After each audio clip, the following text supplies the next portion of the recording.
नमस्कार, tax with Ashwani में आपका स्वागत है। जैसा कि हमने पहले बात की थी कि हफ्ते में एक बार फाइनेंस के ऊपर वीडियो बनाएंगे। प्रयास रहेगा कि फ्राइडे के दिन हम इस विषय पर वीडियो बनाएं। आज मैं ट्रैवल कर रहा हूं और ट्रैवल करते हुए ये वीडियो बना रहे हैं। हो सकता है कुछ क्वालिटी के, कुछ साउंड के इश्यूज रहें।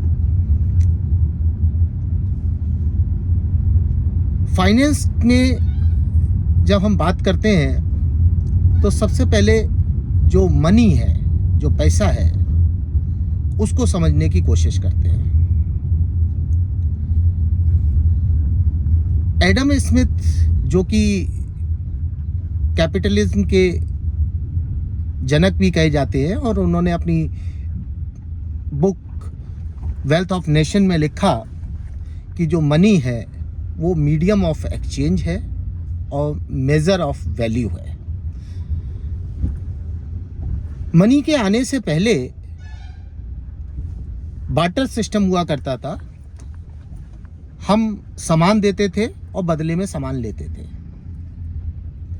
और जब मनी आ गया तो ये एक बहुत अच्छे मीडियम ऑफ एक्सचेंज के रूप में वर्क करने लगा। दूसरा होता है इसका मेजर ऑफ वैल्यू। किसी चीज का मूल्य आंकने के लिए मनी सबसे अच्छा माध्यम है। बार्टर सिस्टम में ये बड़ी कठिनाई होती थी कि किसी चीज का हम मूल्य कैसे तय करें। मनी ने ये समस्या को सॉल्व किया। इसके अलावा अगर हम ये सोचते हैं कि ये स्टोर ऑफ वैल्यू है,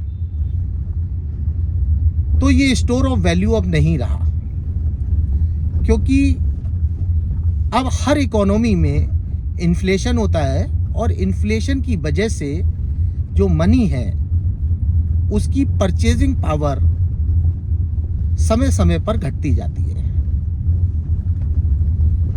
तो मनी के सिर्फ दो ही रोल हैं, मीडियम ऑफ एक्सचेंज और मेजर ऑफ वैल्यू। अब हम दूसरी बात करते हैं कि धन कैसे बड़ा होता है। मैं उन लोगों की बात नहीं करता हूं जिनको लगता है कि हमने पैसा कमा लिया, आउट ऑफ बुक्स रख लिया। जो इकोनॉमीज हैं, जो स्टेबल इकोनॉमीज हैं, वो इन चीज़ों को कंसीडर नहीं करती हैं। दुनिया की जितनी भी डेवलप्ड इकोनॉमीज हैं उनके अंदर पैसे की अहमियत तभी है जब वो बैलेंस शीट का पार्ट बनती है।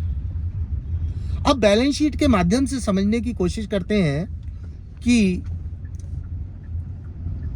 जो रिच पीपल हैं, मिडिल क्लास हैं और पुअर पीपल हैं, इनके में डिफरेंस क्या होता है।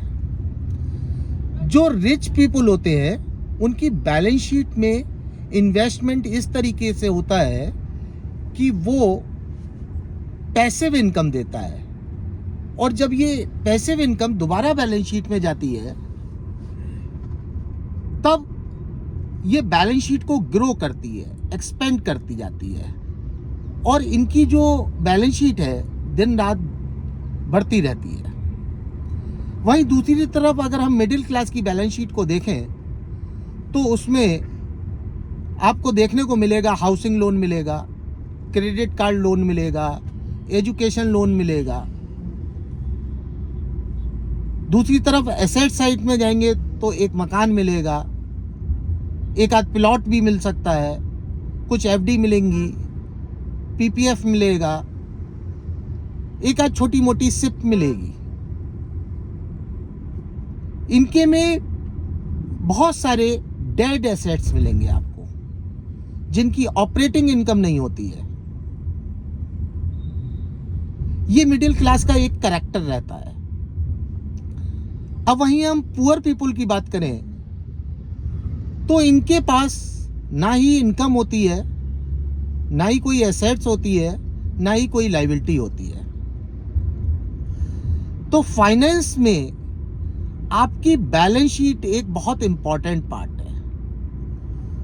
वो कितना ग्रो कर रही है ये देखना होता है। और जो लोग इस कंसेप्ट को समझ जाते हैं वो बहुत जल्दी फाइनेंशियली फ्री हो जाते हैं। मैंने अपने जीवन में देखा है कि उनके पास करोड़ों की संपत्तियां होंगी, 50-50 करोड़ की संपत्ति है, लेकिन वो कभी भी फाइनेंशियल फ्री नहीं होते हैं, क्योंकि उनके पास ऑपरेटिंग इनकम नहीं होती है, उनके पास डेड एसेट्स होती है जो बैलेंस शीट में हिस्टोरिकल कॉस्ट पे पड़ी होती है। वो कभी भी